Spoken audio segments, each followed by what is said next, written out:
Yo, what is up, you guys? I'm Mike here, back with another video. And today's video, I'm gonna teach you guys how to make some awesome YouTube thumbnails, like how a lot of vloggers and other YouTubers have their thumbnails for clickbaity and type stuff like that. First thing you want to do is go File and New, and you're in Photoshop CC. Wait, what is it? It is Adobe Photoshop CS6. That is the version I have. But pretty much all the older versions are kind of exactly like this, just a little stuff are different. So pretty much you're gonna make a new site. I have already thumbnail right here. I can go to thumbnail. You're gonna save a preset in a second, but first thing you want to do, make the width 1280, height 720, resolution set 72.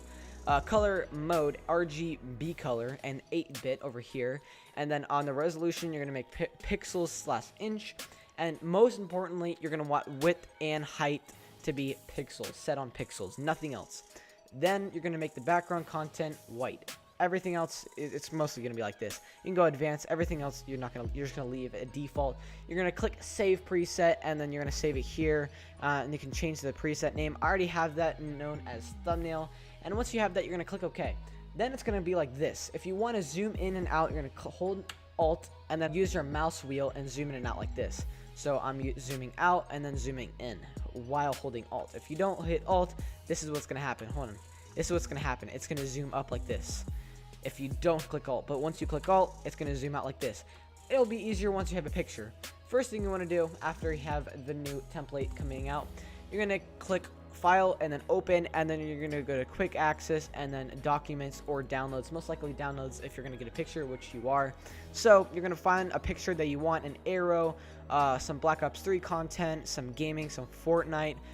We're just gonna make it easy and do Logan Paul. Now Logan Paul is a little bit hard to crop in and out because of his hair. It's so like different, and like here, I'll show you here real quick. As you can see, there's a lot of things coming out, but you're not gonna like if you're gonna want some quick, easy, nice thumbnails, you're not gonna go every single strand of hair to copy, so it's gonna be a little difficult. So if you guys do want to spend the time to do that, then you can. But as you can see, once you open any picture here, I'll open a different picture just to show you guys. Here, I'll open this picture. As you can see on the top kind of left side, there's these tabs. As you can see where my mouse is.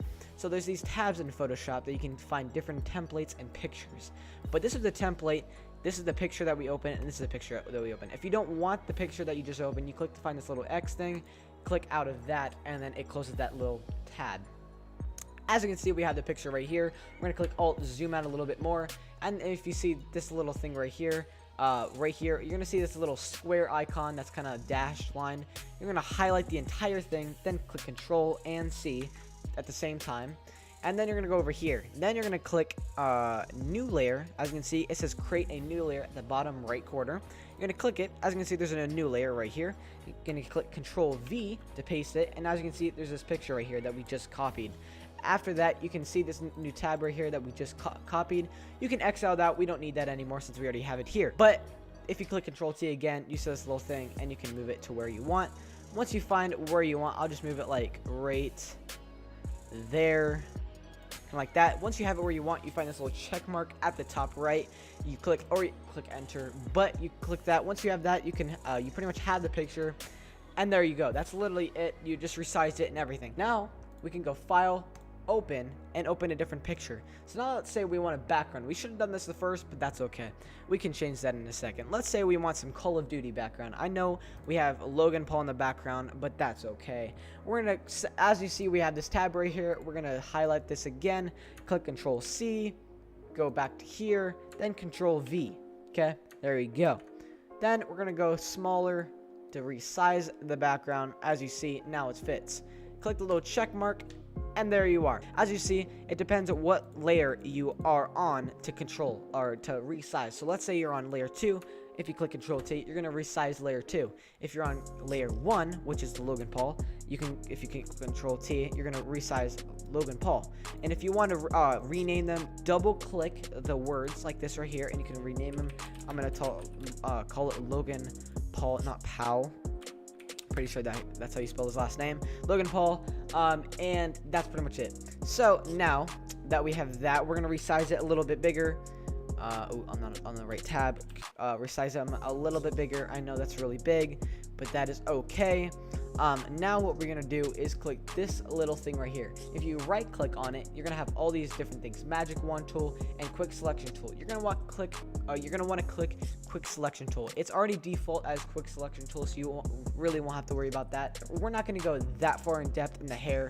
We're just gonna kind of select everything of him, not the background, not anything else. We're gonna let me go back. We're gonna select everything of him, okay, like so. We're gonna select everything of him, and you're just clicking, holding left click. And if you want to delete, like let's say you went all the way out here and you did not mean to do that, hold alt and then left click and keep holding, and it deletes away. As you can see, keep going until you can kind of just rough it, like, you know, it doesn't really matter. I think that's kind of good. Now that we have this, you're gonna click Control C. Okay, once you have Control C, you're going to go down and click create a new layer again. Once you have that, click Control V, and now that you have that, you pretty much have a duplicate of what you just highlighted. But if you go back to what it was here, I can just go back to here. You're going to double click the one that you just copied. Okay, as you can see here, you can put a stroke on this. You can make it like this, but since the hair kind of messes up, it does not look good. But if you're highlighting like a car or like something else, something that's more of not like hair, more something like a brick, that would be super easy because it's like a full straight line. You can like do different glows. Let's put a drop shadow because drop shadow looks best for thumbnails. So we're gonna make the distance 0 and size, you can leave to 36 and you can change that in a second, but spread is probably the most important thing. You're gonna want to make this about 25 or just whatever makes it look better. Now as you can see, it kind of looks a little bit weird. If you click outer glow now, you can change the outer glow and it makes it a little bit better. And if you zoom out, there, it looks a little bit better already. If you want to add some text, go to here, you know, type some stuff up. Font, if you guys do want a supreme color, you can just do that and then have a red rectangle around it. If you guys do want to have that or something, and you can move it around like that. But I'm gonna put, since we have supreme right here, we can double click on this, put a stroke on it. Stroke looks really nice on words, I feel like, all the time. Like right there, that looks pretty nice. But you can have whatever. There's a ton of different fonts. We're gonna make someone that's more eye appealing, or different, not like everyday use. Here, America Captain, opposite of Captain America, is a super clickbaity type thing. It's a super nice looking font. I don't really know. So yeah, guys, that is pretty much it. If you guys do want to learn anything else, if I didn't miss anything, please leave in the comments. But that is pretty much it, you guys. I will see you next time, and peace.